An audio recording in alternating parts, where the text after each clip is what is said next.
अस्सलाम वालेकुम या अली मदद तक मौजूद दोस्तों। ये असांजो दरिया है सिंध गिद्दू बंदर। ये दरिया जो पानी आने चढ़े पियो ही माड़ा वीचारा पंहिंजे रोज़गार सां लॻा पिया आहिनि। छा त दरिया जो उरूज हुयो 77 76 77 92 ऐं 2010 जी मां ॿोॾूं आहियूं। उन खां पोइ पाणी वीचारो एतिरो ई ईंदो हाणे। वॾो ज़बरदस्त उरूज हो हिन दरिया जो।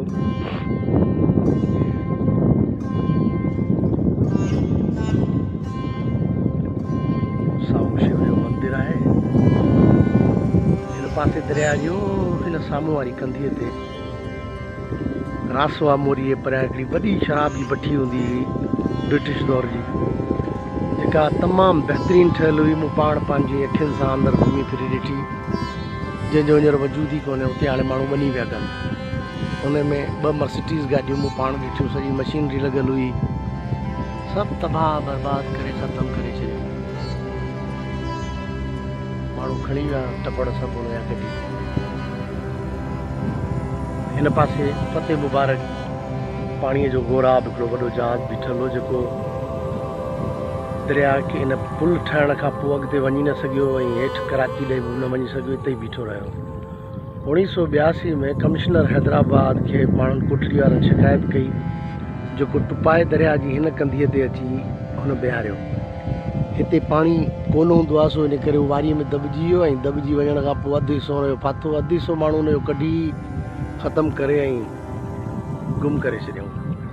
हिते पाणीअ जी हिकिड़ी मशीन बि हूंदी, जेका 1916 में क़ाइमु थियल हुई, जेका तरी पाइपनि सां विच में ईंदी, हितां पाणी खणंदी ऐं सॼे हैदराबाद खे पाणी सप्लाई कंदी। सॼे हैदराबाद खे पाणी माशाल्लाह हितां सप्लाई थींदो। हितां सप्लाई थींदो रानी बाग जे सिधो हितां गस खां वेंदो पके किले, कचे किले, कचे किले खां पके किले।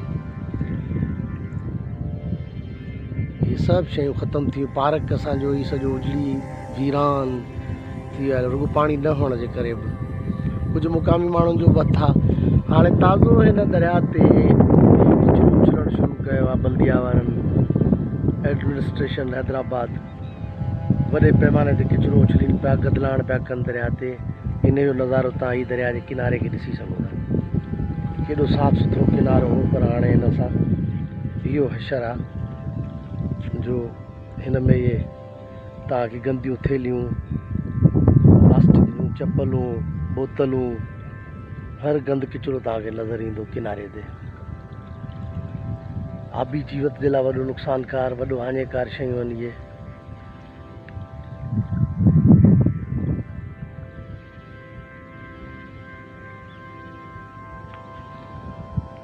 माशाल्लाह ज़बरदस्त बंदर हूंदो हुयो कंहिं ज़माने में। सोंढा, ठठो, सिजावल, हिते ई गिदरा, भाॼियूं, काठियूं, कोयलो वॾे पैमाने ते ईंदो ऐं हैदराबाद शहर खे हितां सप्लाई थींदो हो। सॼे शहर खे हितां वेंदो हुयो ऐं वणज वापारु वॾो हूंदो हो, माण्हू वॾो कमाए। साम्हूं ई जेको आहे सो कोठड़ीअ जे हिन मंदर जे हेठां हिते वॾो धोबी घाट हूंदो हो। तक़रीबन कोठड़ीअ में धोबी जेके बि रहनि था वीचारा हिते पंहिंजो अची गुज़र सफ़र कंदा, कपिड़ा धोई सुकाईंदा हुआ। हाणे उहे घाट बि विया, धोबी घाट बि, त उहे माण्हू बि वीचारा अलाए किना हलिया विया। ॾिसी था इहो माण्हू दरिया जे पेटनि में अची अंदरि वेही रहिया आहिनि। कब्ज़ा माफ़िया सॼी कब्ज़ो करे हेठि पाणीअ में लही आया आहिनि। आहिस्ते आहिस्ते करे दरिया जो पेट सोढ़ो कंदा वञनि ऐं किचिरे सां दरिया खे भरींदा अचनि। इन जो मिसाल ई आहे तव्हांखे ॿुधाइण ॾेखारियां पियो। हीउ ॾिसो था एॾो हसीन ऐं सुहिणो किनारो, जिते माण्हू सुबुह जो वॉक करणु ईंदा, पंहिंजनि ॿारनि बचनि सां गॾु वर्ज़िशूं कंदा अची। हाणे सुबुह साण अचो त बसि तव्हांखे रुॻो किचिरे जी बदबू, धप, साड़े खणी थी वञे।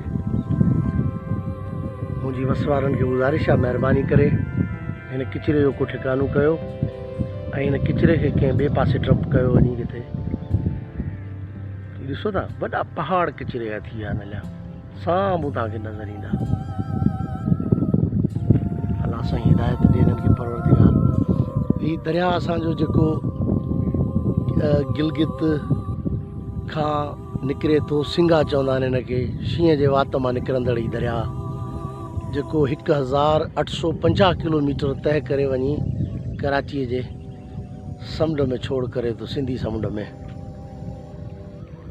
केॾी महिल त ईअं हूंदो आहे जीअं को हिकिड़ो गटर वहे न, ईअं छो जे कासमाबाद जो तक़रीबन गंदो पाणी, उन खां मथे गंदो पाणी, हेॾां हिन पासे तव्हां ॾिसंदो निगाह कंदो त लतीफ़ाबाद जो तक़रीबन गंदो पाणी, उहो बि जेको आहे सो वॾे पैमाने ते हिन में छोड़ कयो पियो वञे। ऐं उहो पाणी हेठि गुजो, घारो, सिजावल, सोंढा, झिरक, इहे सभु वीचारा इहो पाणी वापराईंदा आहिनि। पोइ मौला हिननि खे हिदायत ॾे परवरदिगार त हिन दरिया खे पाक ऐं पवित्र करे रखनि त तमामु बहितर कमु थी वञे हलियो। मौला करे सिंधू तूं ईअं वहंदो रहीं, हमेशह छोलियूं हणंदो रहीं।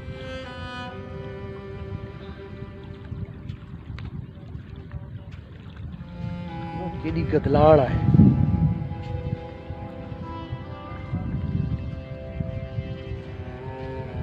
हिन दरिया सां इहो ज़ुल्म ॿियो कंहिं कोन, असांजे पंहिंजनि ई माण्हुनि जेको आहे सो कयो आहे। किचिरे जा अनेक ढेर लॻा पिया आहिनि। साम्हूं हैदराबाद जो एयरपोर्ट आहे, उन खां साम्हूं गंजो टकर आहे। गंजो टकर माशाल्लाह हिकिड़ी वॾी पहाड़ी सिलसिलो आहे, जेको सॼो हैदराबाद हूअं बि गंजे टकर ते ई आहे, पर बाक़ी कुझु हिसो बचो आहे। हिते बि हाणे बिल्डर माफ़िया अची लॻा आहिनि ऐं वॾियूं स्कीमूं पियूं ठहनि हुते। ऐं हिकारी इहा जेका कुंड हुनजी साफ़ु सुथरी आहे, सा बि गदलाण सां पूरी थी वेंदी हली।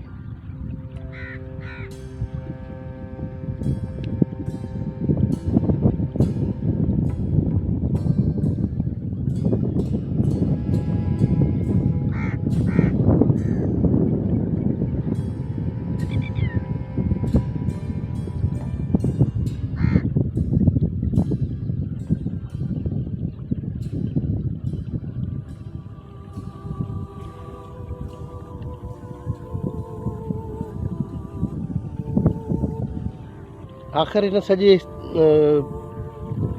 जो ज़िम्मेदार केरु आहे? मुंहिंजी इन्वायरमेंट डिपार्टमेंट खां, सिंध गवर्नमेंट खां मुतालबो आहे मुंहिंजो, महिरबानी करे ही दरिया खे साफ़ु सुथिरो रखियो वञे, माहौलियाती गदलाण ख़तमु कई वञे। ही किचिरे जा जेके ढेर आहिनि से कंहिं ॿिए पासे वञी टंप कजनि त बहितर थींदो। तमामु नायाब शयूं हुयूं हुन किनारे ते जेके ख़तमु थी वियूं हलियूं। पल्लो त बिल्कुलु अणलभ थी वियो हलियो। मई जे महीने में पाणी अचण वारो, अॼु जून जी 10 तारीख़ आहे त ही पाणी आयो आहे। 2 महीना लेट पाणी, 3 महीना। हाणे ही पाणी अञा समुंड ताईं अलाए कॾहिं वञी छोड़ कंदो, जो पोइ हिन में पल्लो चढ़ंदो। सो पल्लो हाणे वॾे पैमाने ते हिते अचे ई कोन थो। अचनि था सफ़ा नंढा पल्ला, तंहिं हूंदे बि शुक्र मौला जो उहे नंढा पल्ला अचनि था। तमामु टेस्टी शयूं आहिनि पल्ला ॾाढा।